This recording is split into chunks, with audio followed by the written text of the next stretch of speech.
Mari kita mengenal kembali negara Indonesia. Indonesia, negeri khatulistiwa.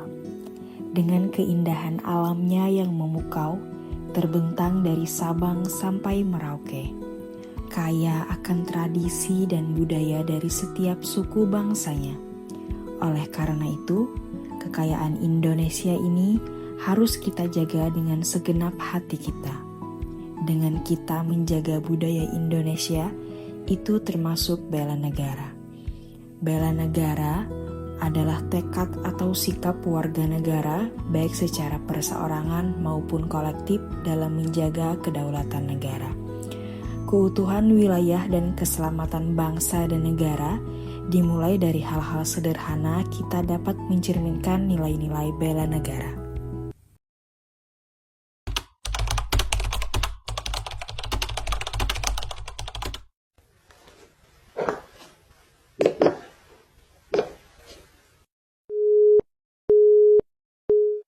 Jakarta, 17 Agustus 1945, atas nama bangsa Indonesia, Soekarno, Hatta.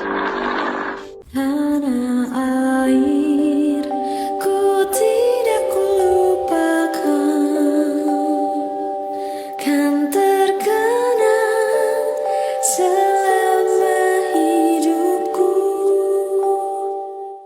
Biarpun saya pergi jauh,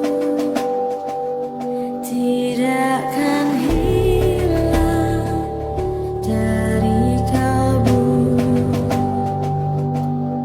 Tanahku yang ku cintai,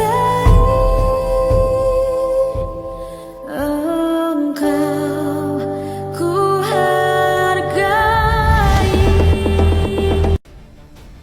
Ancaman militer adalah ancaman yang menggunakan kekuatan bersenjata yang terorganisasi yang dinilai mempunyai kemampuan yang membahayakan kedaulatan negara, keutuhan wilayah negara, dan keselamatan segenap bangsa. Ancaman militer dapat berbentuk agresi oleh negara lain, pelanggaran wilayah, spionase, sabotase, dan aksi teror bersenjata. Penyebaran hoaks atau berita bohong termasuk dalam kategori ancaman non-militer karena dapat mengganggu stabilitas nasional, merusak tatanan sosial, dan mempengaruhi opini publik tanpa menggunakan kekuatan fisik bersenjata.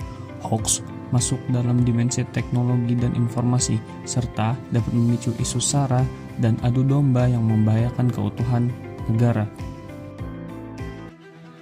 Banjir adalah salah satu bentuk ancaman non-militer karena tidak berkaitan langsung dengan kekuatan senjata atau konflik bersenjata, melainkan dampak dari bencana alam dan faktor-faktor lain seperti perubahan iklim serta degradasi lingkungan.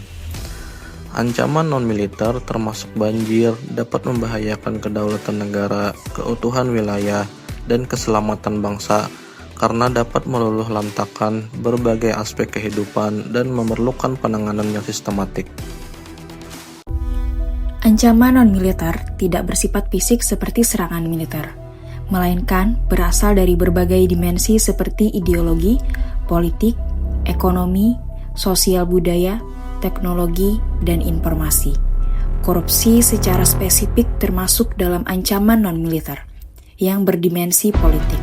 Praktik ini dapat merusak tatanan pemerintahan, menyebabkan inefisiensi, dan melemahkan kepercayaan publik terhadap pemerintah. Dampak korupsi dapat menimbulkan berbagai masalah lain, termasuk kemiskinan dan ketidakadilan, yang pada akhirnya dapat mengganggu keutuhan bangsa dan negara. Jadi, korupsi adalah ancaman yang tidak kalah pentingnya dari ancaman militer karena dampaknya yang serius pada stabilitas dan kesejahteraan suatu negara, meskipun cara penanganannya berbeda.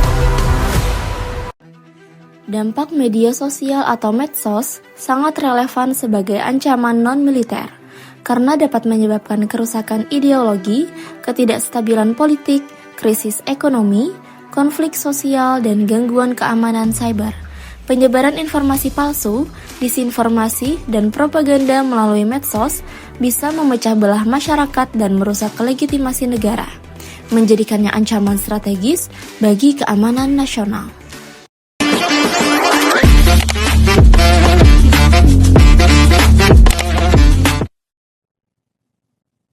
Sebagai generasi muda, kita dapat berperan nyata dalam menghadapi berbagai ancaman tersebut. Caranya sederhana, tapi bermakna besar. Bijak menggunakan media sosial, menjaga toleransi dan kerukunan, aktif dalam kegiatan sosial dan gotong royong, meningkatkan prestasi dan keterampilan agar siap bersaing di era global.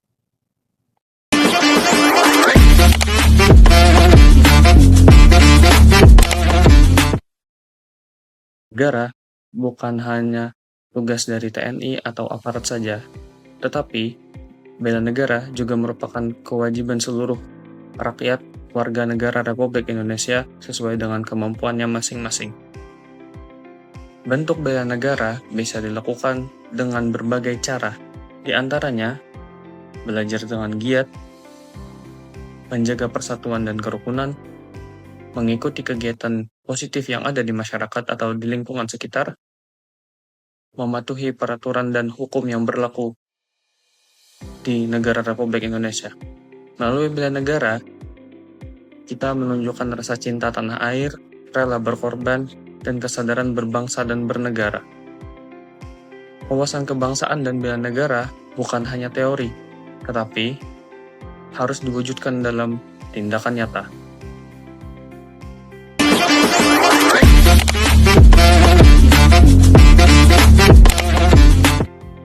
Oleh karena itu, kesadaran bela negara harus tertanam sejak dini, baik di lingkungan keluarga dengan cara mengajarkan penggunaan produk lokal, serta lingkungan masyarakat berupa melestarikan budaya lokal seperti melakukan tarian daerah, lagu daerah, dan makanan daerah.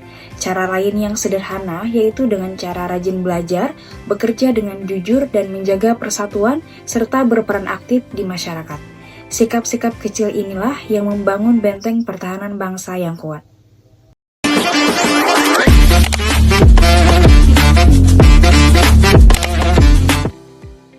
Jika setiap negara Indonesia memiliki wawasan kebangsaan yang kuat dan kesadaran penuh akan berbagai ancaman, baik itu militer maupun non-militer, maka bangsa kita akan tetap bersatu, berdaulat, adil, dan makmur.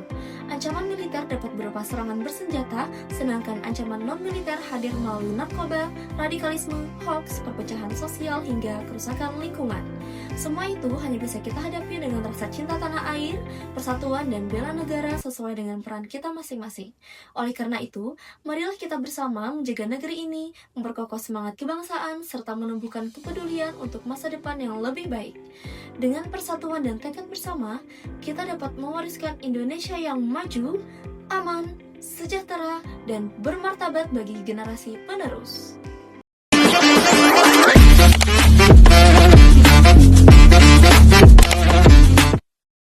Bela negara tidak harus selalu mengangkat senjata.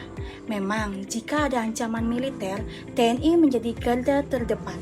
Namun sebagai warga negara, kita juga punya peran penting menjaga persatuan dan juga menumbuhkan rasa cinta tanah air, serta menaati peraturan yang berlaku.